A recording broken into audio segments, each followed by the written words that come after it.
Itu pada saat tadinya nggak ada sholat berjamaah, kemudian diadakan sholat berjamaah, semuanya perempuan. Saya menyampaikan ilmu dari Buya bahwa untuk jamaah perempuan ketika sholat wajib itu ya imamnya itu nggak seperti laki-laki itu Buya. Nah saya sudah menyampaikannya, tapi di minggu berikutnya tetap aja masih seperti laki-laki. Itu gimana Buya?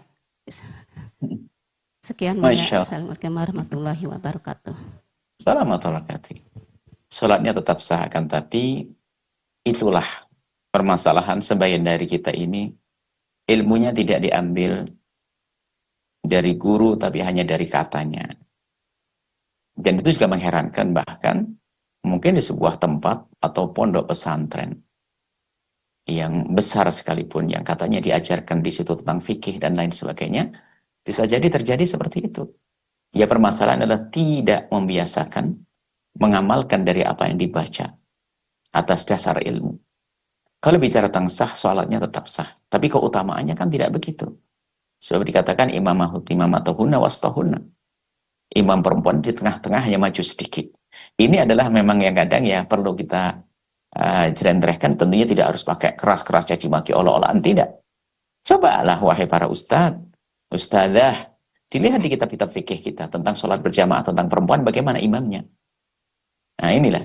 Ya mungkin permasalahannya, mohon maaf, ustadznya atau cara mengajarnya mungkin tidak detail, atau mungkin ibu-ibunya lagi ngantuk, ya mungkin sambil ngerjain apa-apa sehingga belajarnya tidak maksimal. Jadi sholatnya tetap sah ibu, tapi kehilangan keutamaannya. Caranya memang tidak seperti itu. Jadi kalau perempuan itu, cobalah tanyakan kepada ustadz di kampung yang bisa baca kitab. Ambil kitab sholat jamaah. Di kitab fikih apapun. Mungkin yang paling masyhur di negeri kita ini kayak Fathul Mu'in misalnya. Kemudian nanti paling gede yang dahsyat lagi, yang atas lagi Minhaj misalnya. Tanyakan bagaimana imamnya seorang perempuan itu di mana posisinya. Supaya tidak katanya sambil ngeliwatkan gitu ya. Kalau bicara sah, ibu, tetap sah. Bukankah di bab Fathul Qadir, kalau masalah keabsahan kan, sampai selagi di dalam masjid dari ujung mihrab sampai belakang, imamnya di mihrab, makmumnya di belakang juga sah. Kalau di luar masjid kan 30 dirok. 30 dirok, 30 kali ini, 300 dirok. Jauh sekali. Itu juga sah kok, ibaratnya 100 meter pun sah. Imamnya di depan ini.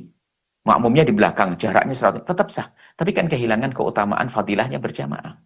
Karena kurangnya ilmu. Kalau bicara sah-sah, tapi keutamaan jamaahnya hilang.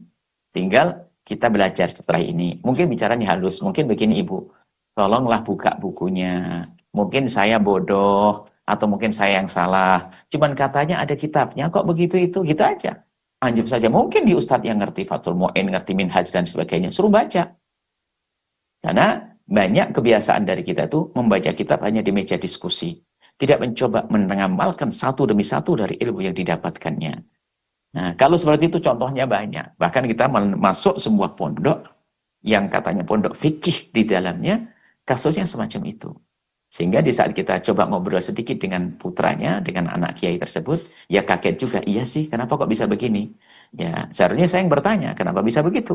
Kenapa? Tidak membiasakan mengamalkan dari apa yang pernah dipelajari.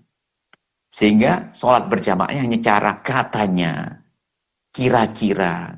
Padahal ada, mulai dari merapikan barisan, ya, mulai dari kitab hadisnya, kitab apa namanya, hadisnya kitab Bulughul Maram dengan syarah-syarahnya, kemudian dari kitab fikihnya.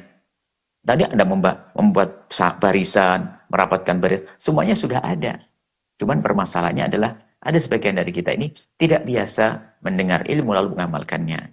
Yang jelas, kalau bicara sahnya, salatnya tetap sah. Akan tapi kehilangan keutamaan berjamaah, rugi dong. Kan begitu ya. Tinggal kalau Anda ingin mengingatkan yang halus. Dan kami berharap yang mendengar suara ini semuanya, cobalah. Anda bisa baca kitab, ayo baca kitabnya. Apa sih? Sengaja kami sebut deh, yang paling masyhur di negeri ini adalah Fathul Mu'in, gitu sajalah. Anda buka di situ bagaimana imamnya seorang perempuan. Atau naik kitab Minhaj seperti itu, ada. Jadi sangat jelas sebetulnya permasalahan ini, akan tapi akan menjadi jelas bukan untuk orang bodoh, bagi orang yang tidak peduli untuk mengamalkannya menjadi tidak jelas. Itu saja. Ibaratnya begini loh, di depan itu ada warung. Dan kita tahu, kemarin bahkan pas hujan gerimis saya mampir itu warung soto. Cuman karena saya tidak ngeh, sehingga ditanya di mana ada warung soto di sini. Nggak tahu.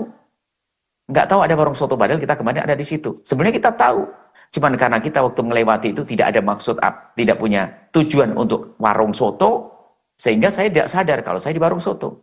Tapi kalau saya duduk dan memang saya pengen soto, wah ini ada tulisannya soto. Maka langsung teringat di otak kita. Sehingga nanti kalau kita pengen soto, langsung ke situ. Begitu juga di saat kita baca buku, lalu baca kutub, ingin mengamalkannya. Ah, ini caranya sholat ya Allah. Oh, gini caranya sholat. Maka nanti di saat mau sholat, ingat itu.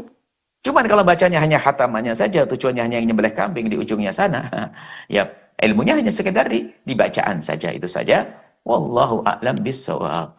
Setelah Anda menyaksikan video ini, jangan lupa berselawat kepada baginda Nabi Muhammad sallallahu alaihi wa alihi wa sahbihi wasallam.